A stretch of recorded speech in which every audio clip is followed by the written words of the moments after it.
Hillary Clinton tries to calm the faithful while she faces even more scandal over the people closest to her. This is Special Report.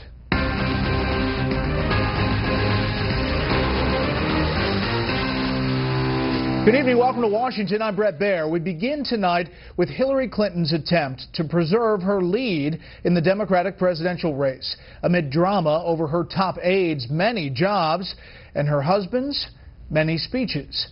This, of course, on top of the bubbling cauldron of controversy over her emails and what was classified, marked or not, on her personal server.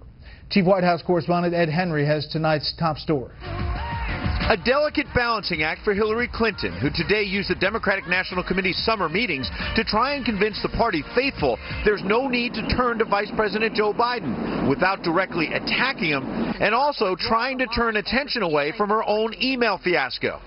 Today, the party of Lincoln has become the party of Trump. One day after comparing Republicans to terrorists, Clinton used a news conference to charge GOP frontrunner Donald Trump wants to throw illegal immigrants into boxcars. To go and literally pull people out of their homes and their workplaces, round them up, put them, I don't know, in buses, boxcars, in order to take them across our border. Yet Clinton got defensive when Fox News pressed her with three questions, including one about new emails obtained by Fox, showing former President Bill Clinton sought permission from the State Department to give paid speeches tied to repressive regimes, North Korea and the Democratic Republic of Congo. Let me answer one of your questions, because I think that's what you are entitled to. The one of three Clinton answered was about her husband's speech requests, first reported by ABC News. She stressed there was an independent review, and the North Korea and Congo ones were denied. There were some unusual requests, but they all went through the process. She would not answer Fox's question about new conflict of interest issues for one of her closest aides, Huma Abedin. These emails, also obtained by Fox, show Abedin using her official State Department email account to set up a dinner for Clinton on her last official trip in Dublin, a dinner that included donors to the Clinton Foundation and executives from Teneo, a consulting company founded by a longtime aide to the former president. Republican Senator Charles Grassley has demanded to know why the secretary gave Abedin special government employee status, enabling her to hold 4 positions simultaneously. Grassley firing off a new letter to the State Department declaring the latest revelations raise more questions about, quote, the intersection of official State Department actions, private Teneo business, and Secretary Clinton's personal interest in fundraising for the Clinton Foundation and related entities. Today, some of Clinton's rivals for the Democratic nomination seem to acknowledge the elephant in the room, even though Lincoln Chafee of Rhode Island insisted this was not a swipe. And all through these almost 30 years of public service, I've had no scandals. While former Maryland Governor Martin O'Malley grew passionate when he suggested the party is protecting Clinton with too few debates. This sort of rigged process has never been attempted before. The donkey not in the room was Biden, who did not make the trip here to Minneapolis, though officials from the draft Biden movement were here in a suite at the DNC Hotel, pitching Democrats to wait for the vice president's decision. I think that there is a genuine desire to see the vice president join this race. Then there's Democratic Socialist Senator Bernie Sanders, who repeatedly brought the delegates to their feet and had fans in the street. Vote for Bernie Sanders and the man. Share the wealth. Share the wealth! The third question I asked Clinton was about the claim that her email situation was not unique. I asked her if she could name one other cabinet secretary with their own personal server. She never answered, Brett. You know, Ed, I listened to all of that today, and it was interesting. Several times today, Hillary Clinton managed to bring up superdelegates, office holders, influential power brokers in the party who really hold more weight in the nominating process. Take a listen to a couple of those. We are working really hard to lock in as many supporters as possible, and of course that would include superdelegates. That's part of our strategy to win the nomination. How important it is to be as well organized and focused from the very beginning on delegates, those who are superdelegates, those who are going eventually to be elected or named as delegates. And I'm very encouraged by the kind of response that I'm getting. I think it's understandable that my focus is going to be on delegates as well as votes this time. I mean, this sounds like the end of 2008 all over again, and it's August 2015. What do you think?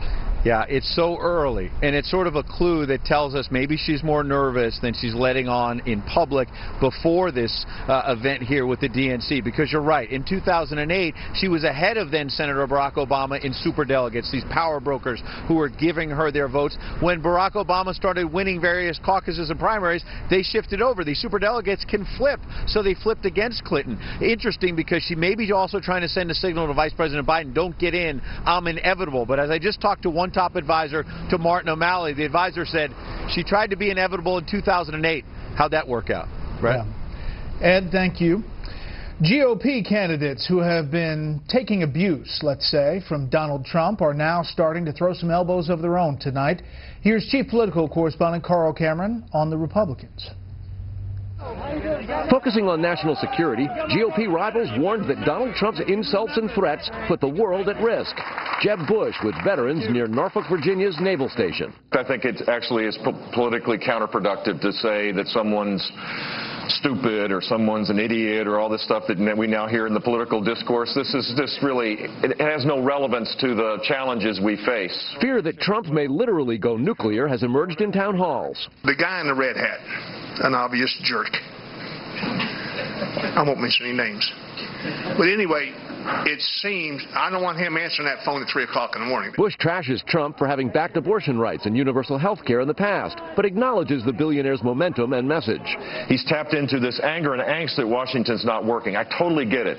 And I respect the fact that, look, this is a guy who's the front runner. At the Citadel Military College in Charleston, South Carolina, Scott Walker delivered his first foreign policy speech. The retreat is over. American leadership is back.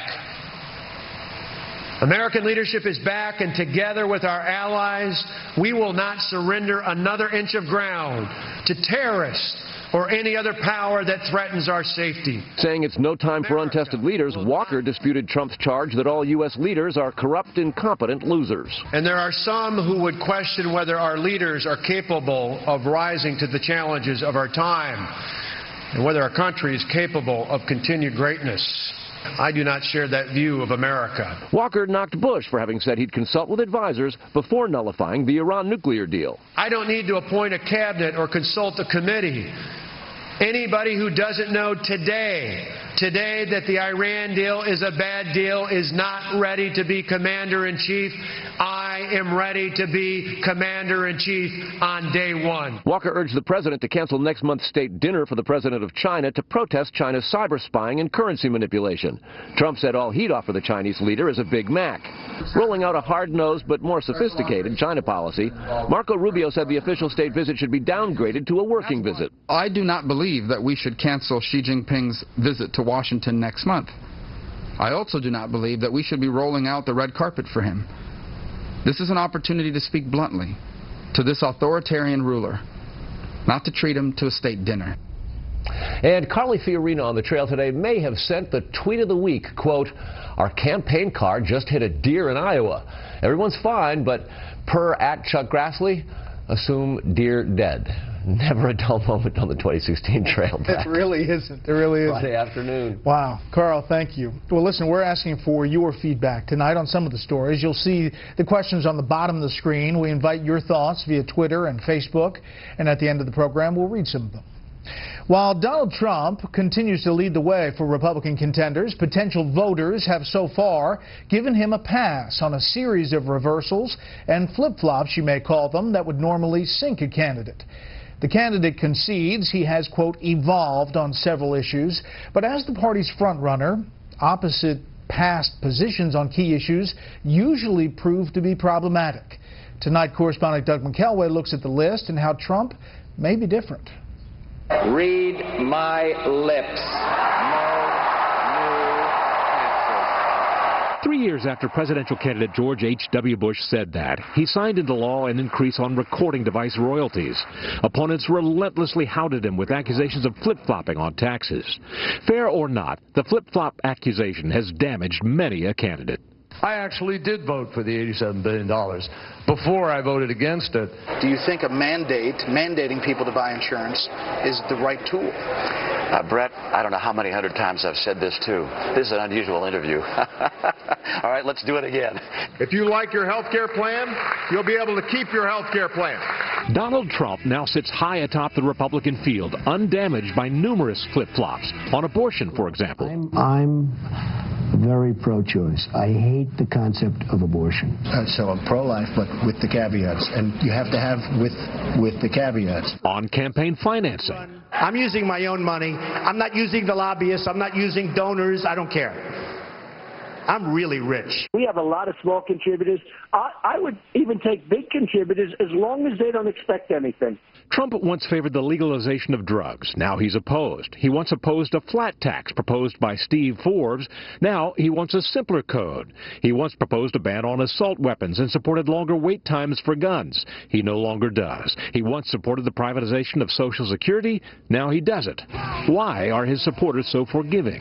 He sounds like you're talking to maybe your uncle who is just a little cranky, but is telling it like it is. People relate to that. He's funny. I think a lot of other conservatives who are supporting him are just not aware of all of the liberal positions he's taken over the years.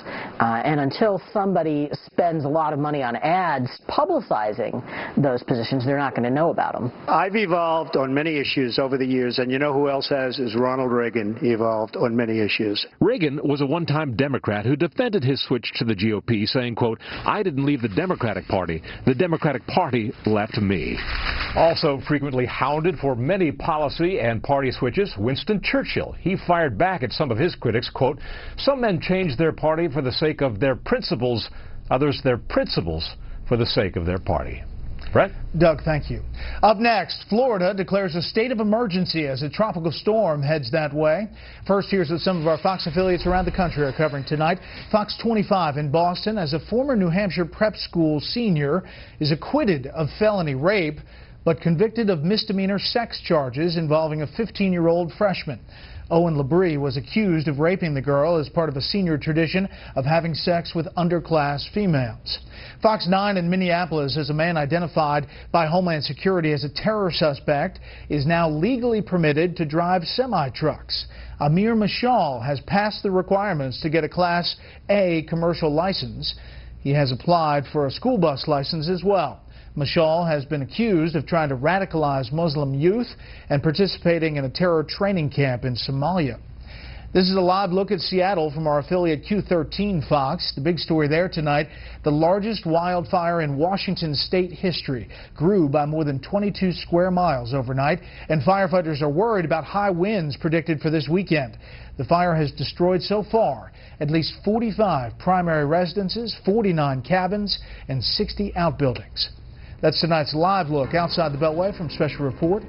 We'll be right back.